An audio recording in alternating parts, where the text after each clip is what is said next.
1929 style depression. 1929. When I win the election, we will immediately begin a brand new Trump economic boom. It'll be a boom. We are a nation whose stock market's continued success is contingent on MAGA winning the next election. And this morning, Beijing is vowing to retaliate against President Trump's latest tariff threat, while the White House says China is making a big mistake. It was a shocking week for the U.S. economy. President Trump's new tariffs sent the markets into freefall and America into a global trade war. My fellow Americans, this is Liberation Day. You want to see a market crash? If we lost this election, I think the market would go down the tubes. Trump cash versus Kamala crash. We're going to have a crash like 1929 if she gets in. Today we're standing up for the American worker, and we are finally putting America first. And so, as the 77th day of the second Trump presidency comes to a close, we have arrived at a moment that we knew was coming. At some point it had to come. We have arrived at the Musk versus Trump moment. The world has been wondering how long the bromance could last between the two most volatile and publicly irrational men in the world, Elon Musk and Donald Trump. Donald Trump is the only president in history who hired multiple White House chiefs of staff sequentially, only to end up calling each of them an idiot before and after he fired them.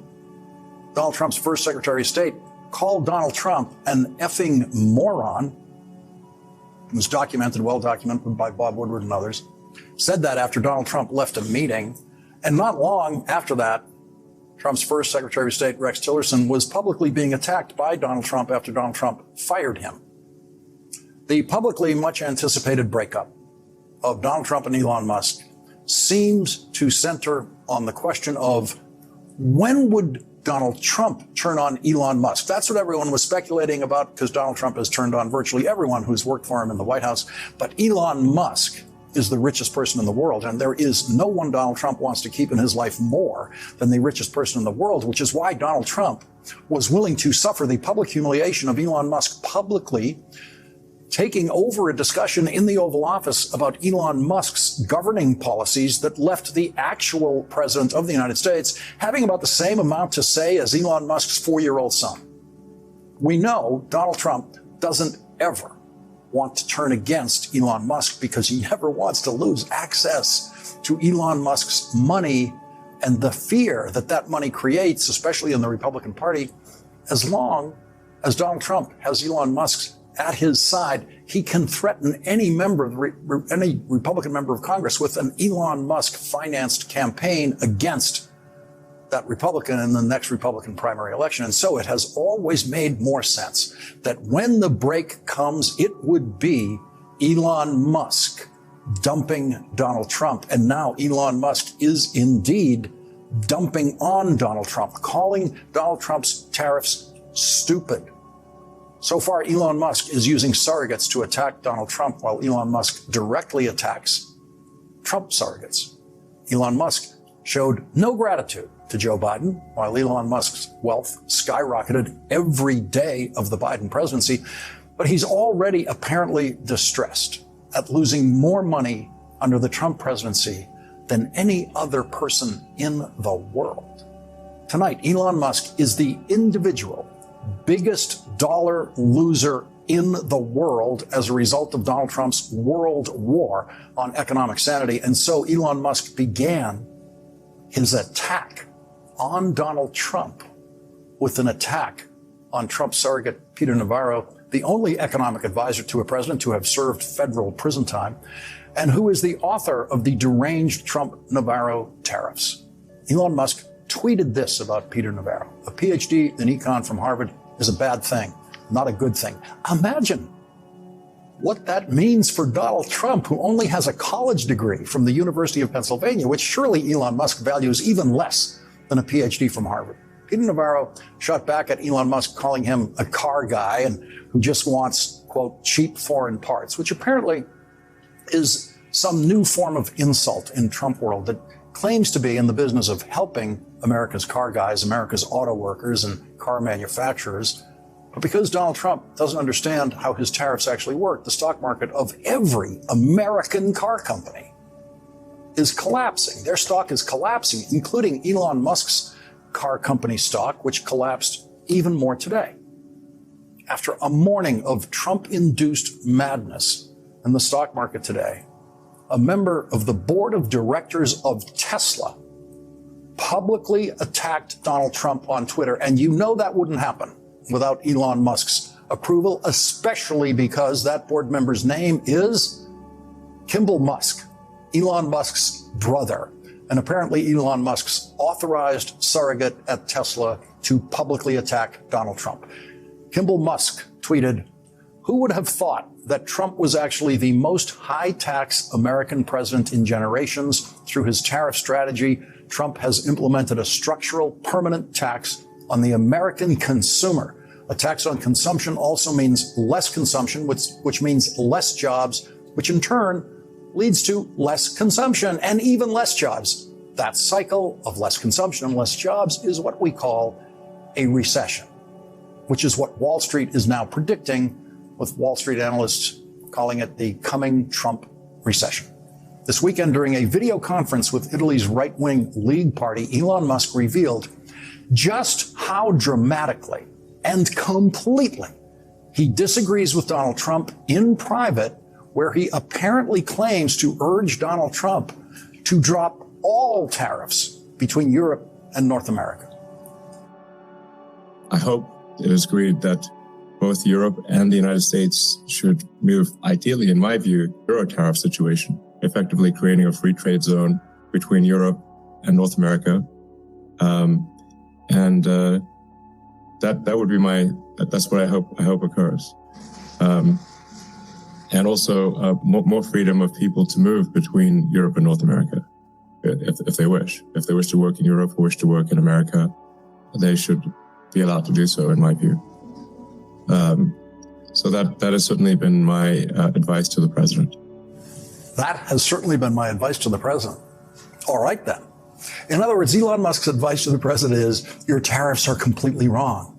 Not that your tariffs are a little too high, but that the tariffs should be zero. That's what Elon Musk said he's telling Donald Trump. That is by far the most dramatic difference in opinion anyone on the Trump team has with Donald Trump. Elon Musk wants zero tariffs, and Donald Trump wants tariffs of more than 100%. Is it Thursday? I mean, it feels like Thursday already, Eamon, but it's only a couple of hours into Monday. So I want to do a little tariff math, and I know we got Megan Casella waiting as well. So if I'm doing this correctly, okay, and maybe I'm not, we do a 50% additional tariff, punitive tariff on China. So if I layer that on to some of the tariffs that are kicking in, and I know we already have 100% tariffs on electric cars that was put in place by the former President Biden, but on all goods, that, I think, takes us above a 100% tariff, I think. That's correct. That was CNBC's never-before-frazzled Brian Sullivan, who did an heroic job of trying to keep up with one of the craziest days in Wall Street history today, including the false rumor that jolted the stock market this morning. Shortly after 10 a.m., CNBC's screen flashed what appeared to be good news for the market that was suddenly flying around social media. Donald Trump's economic advisor, Kevin Hassett, was reported on the screen to have said that Donald Trump was considering a 90-day pause in tariffs for all countries except China. And that pushed the stock market straight up like a rocket at 10:17 a.m. There's the green graph on your screen going straight up at 10:17 a.m. We are just seeing the same headline that you guys are reacting to right now on this 90-day pause in tariffs on all countries except China. We are still trying to confirm this ourselves with the White House, but obviously a major change here, guys, and really different rhetoric, even just from a couple of hours ago from this White House. Navarro, of course, on CNBC saying that this is not a negotiation. And then again, Howard Lutnick, the Commerce Secretary, yesterday was asked point blank whether there would be any postponing, because there was some talk of that over the weekend. And he said absolutely not. It's sort of obvious these have to go into effect while the president resets global trade. The president himself has been saying he won't strike any deals with China and the EU, were the two countries he's been most focused on, or the two trading partners, and saying that there was nothing that they could offer because he wanted to see the trade deficits reduced. So a big shift here. We will have to see if this is confirmed. And then CNBC's intrepid White House correspondent, Eamon Javers, sent the market crashing back down simply by doing his job as a reporter. When I asked officials here in the West Wing just, a minute ago whether or not there was any consideration of a 90-day pause, they said they hadn't heard that, they don't know what that is, and they'll get back to me, basically. All right. Well, this has been an extraordinary 10 minutes in the market. Well, let's call it about 20 minutes in the market on what may not be actual news, guys. Minutes later, the grim reality finally set in. Eamon, really, you calling the White House press secretary and debunking these headlines really sent the markets back down, but because it was not a real headline, that turned the market up. Yeah, in this case, Brian, fake news was fake news. And there you had a demonstration of just how quickly this problem could be solved. All Wall Street needs to hear is that Donald Trump is going to stop doing what he's doing. Jeff, what do you make of the market action today? I know it's kind of a lame question on my part, but I'm not going to lie. I don't know what else to ask. Sully, it has been chaotic. When CNBC's always steady Brian Sullivan is shaken to the point where he doesn't know what to ask, that's what chaos looks like on Wall Street, especially Wall Street TV.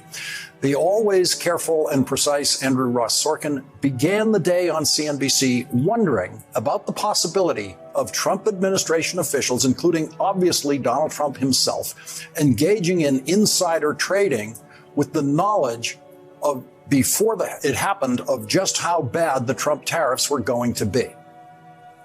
Given what the government's been doing and this administration's been doing, it would not shock me, and I hate to speculate, if we were to find out that a whole bunch of people who work in Washington as our elected leaders, one way or the other, ultimately sold stocks last week, or potentially worse than that, shorted the market. Dan Ives, who has been a champion of Tesla stock for years, said on CNBC this morning that Elon Musk has personally delivered, quote, permanent brand destruction to Tesla, and that the Trump tariffs are the worst thing that could happen to the American tech industry, which is so dependent on imported components. The sad thing, as someone that's such a supporter of U.S. tech for decades, is that what this has essentially done is cut U.S. tech at the knees. It would be like in a baseball game, me coming to dugout for the game, like, okay, you're not going to have a catcher. You're not going to have a shortstop and no left fielder. Good luck. You should have a great game. But 3 years from now, I'll get you a catcher or a shortstop. That's the problem. Right. Dan Ives says that if iPhones have to be made in the United States, they will cost at least $3,000. And the Wall Street Journal tonight points out that the cost of all cars will increase, including cars that are built in the United States. The lowest priced cars will increase by $2,500 to $4,500, and higher priced cars like Chevrolet Suburbans and Cadillac Escalades will go up $10,000 to $12,000, the Wall Street Journal reports. Used car prices will also climb as demand increases among consumers who don't want to pay higher prices for new cars. The Journal points out that Donald Trump's tariffs on steel and aluminum will make the production of cars in the United States more expensive and increase prices of American-made cars, but that new car dealers like General Motors and Ford have more than one way of passing on the tariff increases. Instead of building in tariff increases into the listed price of the car, for example, they might simply increase the interest rates on car loans that those companies offer to cover the tariff price increases in a more disguised way. This weekend, in a social media post, Donald Trump said, "This is an economic revolution and we will win. Hang tough. It won't be easy." Remember all those times on the campaign trail when Donald Trump talked about how easy it would be to impose tariffs that other countries would have to pay? He was lying every time he said that. And now that most Americans, including most Trump supporters, finally understand that they will be paying Donald Trump's tariffs, only now does Donald Trump tell Americans it won't be easy. Elon Musk knows it won't be easy. How much more pain can Elon Musk take? How many more billions is Elon Musk willing to lose before he does something more than just telling Donald Trump privately that zero tariffs are the way to go? How much longer can Donald Trump resist the advice of the richest person in the world to stop trying to destroy the world economically? CNBC repeatedly said today that Peter Navarro won, meaning that if there were any arguments inside the Trump administration about how wild and crazy the tariff should be, Peter Navarro won those arguments. But if Elon Musk publicly dumps Donald Trump, or if Donald Trump publicly dumps Elon Musk, then who wins? Today, Elon Musk tweeted a video of the late conservative economist Milton Friedman in praise of zero tariffs. There's not a single person in the world who could make this pencil. Remarkable statement? Not at all. The wood from which it's made, for all I know, comes from a tree that was cut down in the state of Washington. To cut down that tree, it took a saw. To make the saw, it took steel. To make the steel, it took iron ore. This black center, we call it lead, but it's really graphite, compressed graphite. I'm not sure where it comes from, but I think it comes from some mines in South America. This red top up here, the eraser, bit of rubber, probably comes from Malaya, where the rubber tree isn't even native. It was imported from South America by some businessmen with the help of the British government. This brass ferrule, I haven't the slightest idea where it came from, or the yellow paint, or the paint that made the black lines, or the glue that holds it together. Literally thousands of people cooperated to make this pencil. People who don't speak the same language, who practice different religions, who might hate one another if they ever met. When you go down to the store and buy this pencil, you are in effect trading a few minutes of your time for a few seconds of the time of all those thousands of people. What brought them together and induced them to cooperate to make this pencil? There was no commissar sending out orders from some central office. It was a magic of the price system, the impersonal operation of prices that brought them together and got them to cooperate to make this pencil so that you could have it for a trifling sum. That is why the operation of the free market is so essential, not only to promote productive efficiency, but even more, to foster harmony and peace among the peoples of the world.